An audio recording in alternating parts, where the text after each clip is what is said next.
Well, hello. It is the Brian Hornback Experience Express Edition. It is Monday. No, it's Tuesday. Yesterday was Juneteenth. Monday, June the 19th. It was Juneteenth. Today is Tuesday, June the 20th. And so just going to let you know what's going on today in Knoxville, Knox County. Politically, the county commission will meet this afternoon, this evening. There's an audit committee meeting this afternoon. There's a beer board meeting this afternoon. And then the commission work session is this evening. Some things, obviously the budget passed, so that's not too controversial. Well, that isn't controversial because it passed back a couple of weeks ago. But tonight on the beer board, they're going to be talking about El Tequila again. That's the bar in Halls where there's been a lot of activity in the parking lot, not necessarily inside. There's been a lot of activity in the parking lot, and nothing that necessarily violates the beer license or the beer laws. But there's been fights in the parking lot, and the police have been called out there numerous times. The owners have said in the past that they have a former disgruntled employee that may have made those phone calls back in the fall. A former security guard, I believe is what was said on the record back when El Tequila appeared before. But there was an incident out there where somebody fired a gun up into the clouds when there was a large group in the parking lot. Again, that could cost them their beer license if the beer board would take the opportunity to declare it a. I'm having a brain lapse at this very moment, but calling it a business that anyway, it's the same thing that our district attorney has shut down some bars and some adult entertainment establishments for, but in the past it's anyway, and so that may be what the beer board wants to do. They may want to close it down based on the fact that it's generating some less than desirable activity, but nothing that really has violated the beer license. The establishment is only open, from what they've said in previous beer board meetings, is only open Fridays and Saturdays from 10 or 11 o'clock at night until about 3 or 4 in the morning. And so only open two nights a week. It's a nightclub. They have, I think some of the discussion has been on the fact that, they need to have so much food service, and maybe they've fallen short of that in order to be a bar grill. But again, that's not anything that the Knox County Beer Board can stipulate, I don't think. But it'll be interesting to see what happens. Commissioner Rhonda Lee, who is an attorney, be interested to see what her take on it is. We've got 3 folks on the beer board right now that don't like to vote to approve beer license. And that's Commissioner Richie Beeler, who's a pastor, in addition to working at the Knox County Clerk's office, in addition to being on County Commission. He doesn't like to vote to approve beer licenses. Carson Daly from out in South Knoxville doesn't like to vote for beer licenses. And Rhonda Lee now doesn't necessarily like to cast those votes.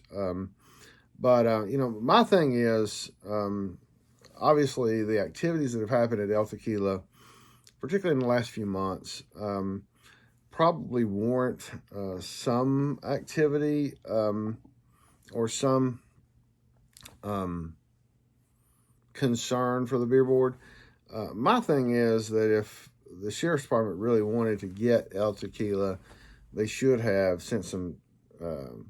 They should have sent some of the undercover cadets in. Granted, you'd had to have done that at 11:30, midnight, 1 o'clock in the morning. But if they had gotten them on some underage cell consumptions, or if the sheriff's department had put out cars and watched as people left, if they could have gotten some overconsumption, serving overconsumption, that would have been a valid reason. So anyway, that's what's going on. Probably the most controversial is that. There's a few things on the commission agenda.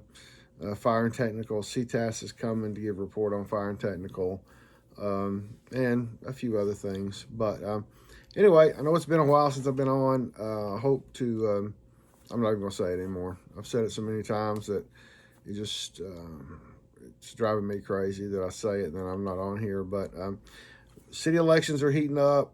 Friday night, this past Friday night, the Tennessee Black Caucus is doing a statewide tour, and Friday night they stopped in Knoxville, and obviously they stopped here because Sam McKenzie, who represents part of Knox County, is the chairman of the Black Caucus. Jesse Chisholm, the vice chair from Memphis, was here. G.A. Hardaway Sr., his son would like for his dad to always use senior, he told the crowd, was here. He's from Memphis.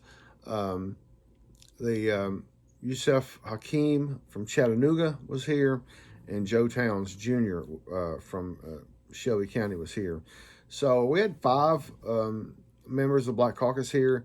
Gloria Johnson from Knoxville, Knox County, one of the Tennessee 3, was also there. Former Representatives Rick Staples, who served for about 4 years in District 15, and Representative Joe Armstrong, a good guy who served about 28 years in the legislature, and before that he was on Knox County Commission.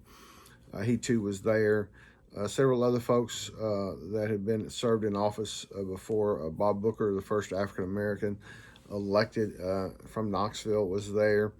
Dan Brown, the first African American mayor of Knoxville, was there. So there were quite a few folks there. Dewey Roberts, who I think was on the school board, was there. And also Dr. John Butler, who is the school board member for the first district, was there. And he's having a couple of meetings, one tonight and one Thursday night, in the first district, to talk about the schools in the first district. I'm going to try to maybe go to one of those. Maybe try to go tonight if I can get out of county commission fast enough, because they're talking about Project Grad. And when I was on the school board in 2001, we traveled to Houston, Texas, to see Project Grad, and I was one of the votes that brought Project Grad to Knoxville. And so there's some great success stories that have happened with Project Grad. Evity Satterfield being one of them, former school board member, is a Project Grad scholar, one of the first Project Grad scholars. And so Project Grad, for me, is important because I was one of the votes to bring it here. And so it's been very instrumental. So anyway, I think it's going to be an interesting short week. It is a short week because Juneteenth is a federal, state, and local holiday. And locals passed Juneteenth. Interestingly enough, Knoxville and Knox County passed Juneteenth as a holiday before the state and before the federals. Anyway, it's Knoxville is always on the mark. We will see. We'll have plenty of activity. If you do want to go back, if you're interested in the Black Caucus meeting, that blog post went up Saturday on brianhornback.com, and and the video of the whole hour and 45-minute town hall is there. It's linked on the blog post. It's on the YouTube page. So check that out. As always, thanks for tuning in. Thanks for reading brianhornback.com. I appreciate you listening and watching this express edition of the Brian Hornback Experience here in the Mega Bullhorn of Truth podcast studio. So y'all have a great day.